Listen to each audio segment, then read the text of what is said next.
Elio, acteur de référence de la maîtrise de l'énergie, présente Comprendre la transition énergétique, la chronique de Marina. Chaque mois, Marina Auffel, responsable des affaires publiques et juridiques chez Elio, décrypte l'actualité réglementaire de la transition énergétique.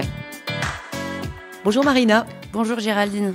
Marina, aujourd'hui, nous parlons ensemble du décret tertiaire. C'est un décret qui est entré en vigueur le 1er octobre 2019 et il porte sur les obligations climatiques dans les bâtiments tertiaires.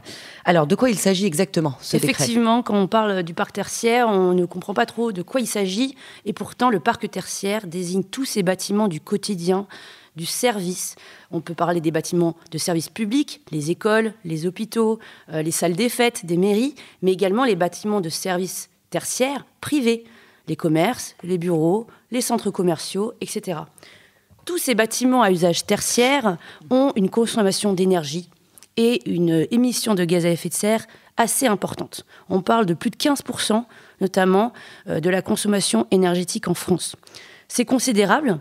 Et du coup, ce parc tertiaire est un peu dans le viseur de l'Union européenne et de la France pour pouvoir agir sur la consommation d'énergie. Je rappelle bien que la transition énergétique du parc tertiaire répond à plein d'enjeux. Évidemment, un enjeu économique. Permettre la réduction de la consommation d'énergie de ces bâtiments, c'est permettre de dégager du budget supplémentaire pour leurs propriétaires. Également un enjeu environnemental, on l'a dit, une baisse de la consommation d'énergie, des émissions des gaz à effet de serre, mais également social. On pense aux bâtiments du quotidien. Quand on pense à des écoles, lors d'une canicule, notamment en 2018, qui ne pouvaient accueillir leurs élèves pour passer leurs examens, on comprend tout de suite l'enjeu social de la rénovation de ces bâtiments. Donc les leviers qui sont mis en place pour que ce décret justement soit appliqué. Bien sûr, face à ces enjeux et ces obligations, l'État a réagi avec un décret tertiaire, un texte réglementaire qui est venu en 2019, comme vous l'avez dit, mettre à l'effort le parc tertiaire. Ça a été difficile d'aboutir à ce décret. Je reviendrai peut-être sur la saga du décret tertiaire, puisque depuis 2006, on parlait de ce texte, et il n'a été entré en vigueur qu'en 2019. Oui, il faisait suite au Grenelle de l'environnement, je crois, non ? Tout à fait. Logiquement, ouais. Tout à fait. Il a été très difficile de mettre autour de la table tous les propriétaires de bâtiments, centres commerciaux, hôpitaux, écoles, pour qu'ils se mettent d'accord sur leurs obligations climatiques. Et c'est chose faite. Il faut le dire, au 1er octobre 2019, le décret tertiaire impose à tous les propriétaires de bâtiments tertiaires de plus de 1000 m² 2 obligations. La première, une baisse de la consommation d'énergie. Soit elle est progressive, 40% en 2030, 50% en 2040, 60% en 2050, ou bien elle est à atteindre un seuil de consommation déterminé selon le bâtiment d'usage, hôpitaux, écoles, etc. Ça, c'est la première obligation. La deuxième obligation, c'est que tous ces propriétaires de bâtiments tertiaires, donc je le répète, écoles, commerces, bureaux, doivent faire un reporting, transmettre leurs données de consommation annuelles sur une plateforme qui s'appelle la plateforme Opérate, gérée par l'ADEME. Cette double obligation permet ainsi d'inciter le parc tertiaire à se mettre au niveau de la vitesse des autres parcs résidentiels et industriels qui, eux aussi, ont été mis à l'effort dans la transition énergétique. Donc, évidemment, cette obligation réglementaire a été soumise à beaucoup de critiques. Quels sont les leviers, les outils pour répondre à ces obligations ? Quels leviers ont été donnés à ces propriétaires de bâtiments tertiaires ? Le premier levier, il est financier. Il y a, comme pour le logement, des aides financières de plus en plus importantes, notamment le coup de pouce tertiaire ou encore d'autres aides publiques qui pourraient permettre de financer des travaux, mais également des outils juridiques. On parle beaucoup du contrat de performance énergétique, ces contrats qui permettent de faire des travaux et de garantir contractuellement l'impact de ces travaux sur la facture.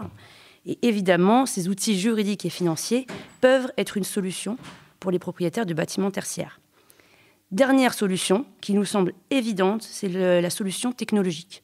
Il y a énormément d'innovations dans ce secteur du bâtiment et ces innovations peuvent permettre aux propriétaires de bâtiments tertiaires, écoles, hôpitaux, bureaux, de répondre à leurs obligations. Oui, donc effectivement, dans les innovations, pour atteindre ces objectifs, j'imagine que ça porte sur des matériaux, ça porte sur des services. Oui, tout à fait.